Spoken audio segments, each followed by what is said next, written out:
Salut tout le monde, on se retrouve pour une nouvelle vidéo. Donc aujourd'hui vous êtes dans ma cuisine. On fait une petite recette de biscuits marbrés. Alors pour cela je vais vous présenter tous les ingrédients. Donc moi je double les proportions, enfin les quantités pour avoir beaucoup plus de biscuits et pouvoir en stocker et moins me fatiguer. Alors 2 blancs d'œufs, 300 g de beurre à température ambiante, très important. Alors 210 g de sucre glace, sucre en poudre pardon, 500 g de farine, 60 g de cacao amer non sucré, très important, une pincée de sel si vous avez une gousse de vanille. Moi, au niveau de la levure, 2 cuillères à café de levure chimique, bien entendu. Et je crois que c'est tout. Alors, vous n'êtes absolument pas obligé d'avoir un robot pour cette recette. Moi, je le fais parce que j'ai un robot et puis que ce serait dommage de ne pas l'utiliser. Donc, je vais mélanger pour commencer la farine et la levure dans un saladier.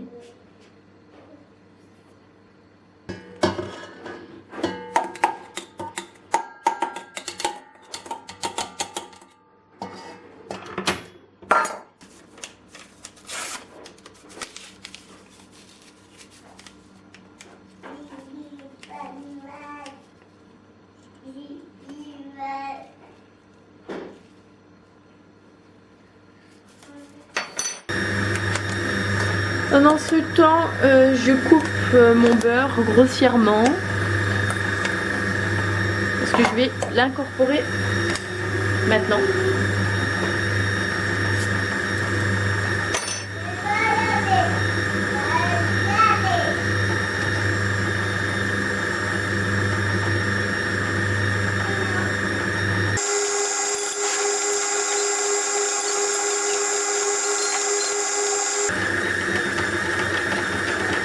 Je mets le blanc d'œuf.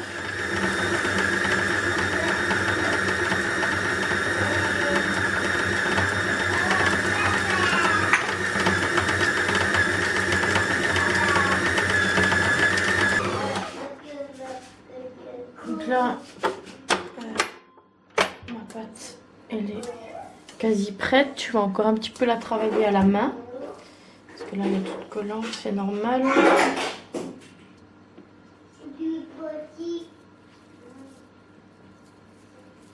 Voilà. Alors là, à partir de là, vous devez séparer vos pâtes en deux. Donc il y en a une qui sera à la cacao et l'autre à la vanille. Enfin, je comptais faire à la vanille, mais du coup je vais changer. Je vais faire parce que même avec le sucre vanillé, c'est pas non plus ouf. Donc à la place, je vais utiliser de l'arôme d'amande amère. J'ai l'habitude des fois de faire ça quand il me manque un ingrédient. Donc on aime beaucoup cet arôme. Voilà, c'est un bec. Donc, je vais la mettre dans le petit saladier là. Ma deuxième pâte, ça va être pareil. Donc normalement vous pouvez les peser pour savoir si c'est bien exactement la moitié, mais là j'ai la flemme. Donc on va faire comme ça. Voilà, donc là ma pâte elle est très très bien. Impeccable même. Bon, peut-être hop, je comme ça. Hop. Je vais remettre l'embout. Et je vais pas faire là pour donner le... Pour mettre... Je vais pas faire avec l'arôme, ça je vais le faire à la main puisque ça va l'humidifier, ça va peut-être encore plus coller. Du coup dans le robot je vais plutôt mettre le cacao. Je sais pas pourquoi je l'ai refermé, en fait j'aurais dû le laisser ouvert. Ah, ouais. Faut pas oublier le couvercle, c'est quand même important. Voilà, je l'ai assez vite fait puisqu'il y a un peu de farine dessus. C'est vraiment du vite fait, c'est pas grave.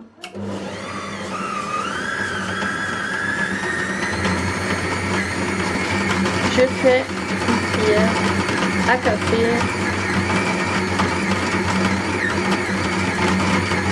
Voilà.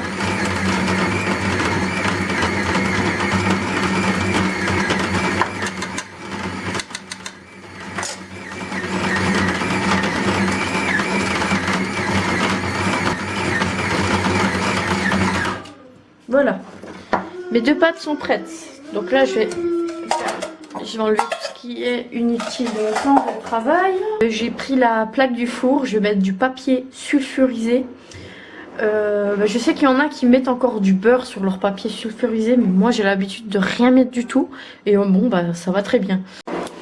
Alors, je saupoudre mon plan de travail.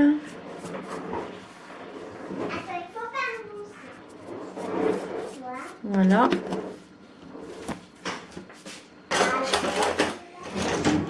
Vous pouvez utiliser un rouleau à pâtisserie normal, sauf que moi je préfère largement utiliser ça en fait. Donc c'est un rouleau à pâtisserie pour... Enfin c'est un rouleau plutôt à pâte à sucre. Ça colle moins. Et du coup même pour les pâtes je trouve ça bien mieux. Donc en fait vous commencez... Allez. Jassim.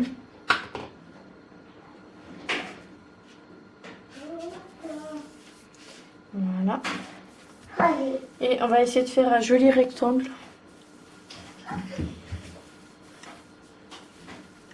Qu'est-ce que tu veux?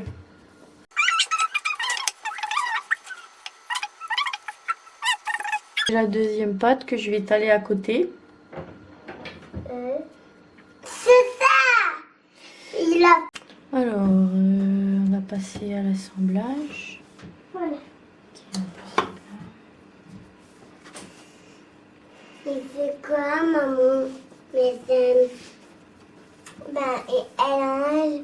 enlève la pâte pour commencer à faire les escargots.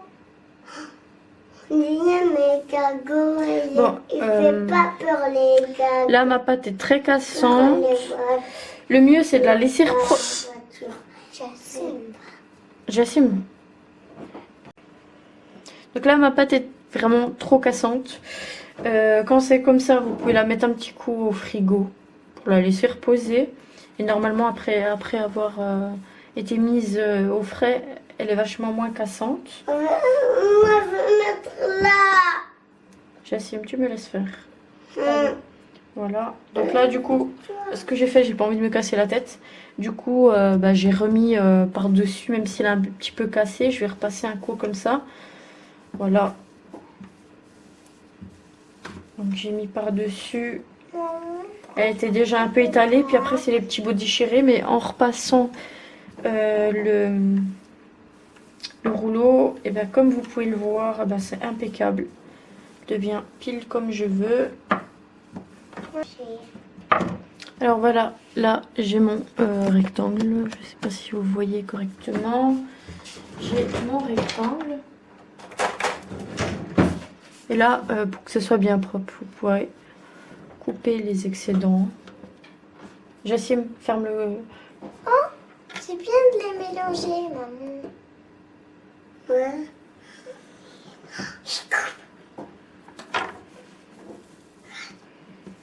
Je vais voir. Et là, je vais rouler ma pâte. Ça c'est bien. Et moi.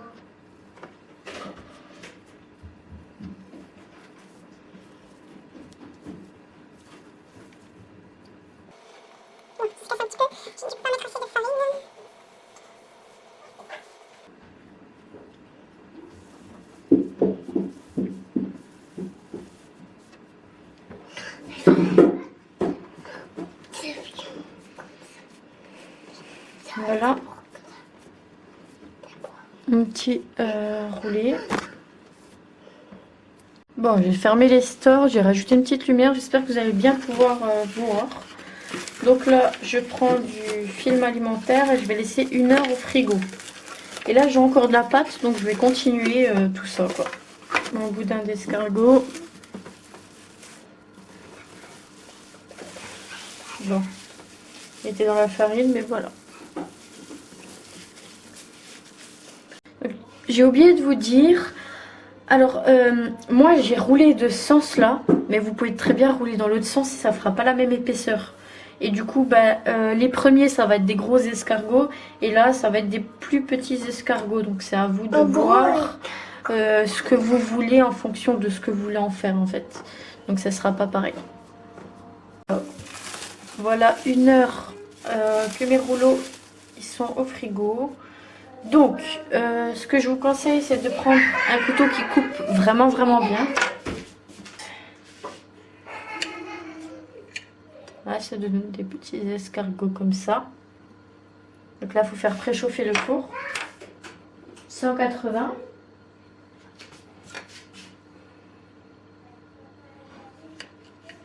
Vous pouvez faire les épaisseurs que vous voulez en fait.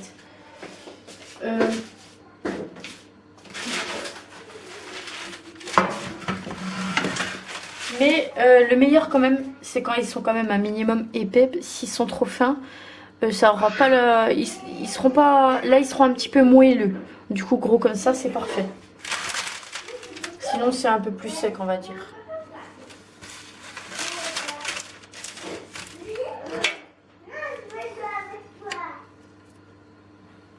Donc aussi le temps de cuisson ça varie aussi par rapport à l'épaisseur. Normalement c'est une dizaine de minutes, mais en surveillant bien sûr, parce que ça dépend aussi de votre four. Donc normalement comme ça c'est une dizaine de minutes je dirais, mais en surveillant, parce que ça vraiment je sais pas, d'un four à un autre ça peut varier.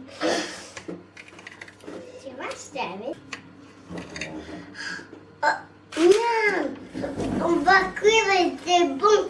Donc essayez de penser à quand même espacer vos escargots parce qu'ils peuvent légèrement gonfler. Donc sinon ils vont se coller entre eux. Donc si vous pouvez les espacer c'est mieux. C'était ma place. Ah oui, c'était ma place. C'était ma place. C'est ma place. Dis-moi.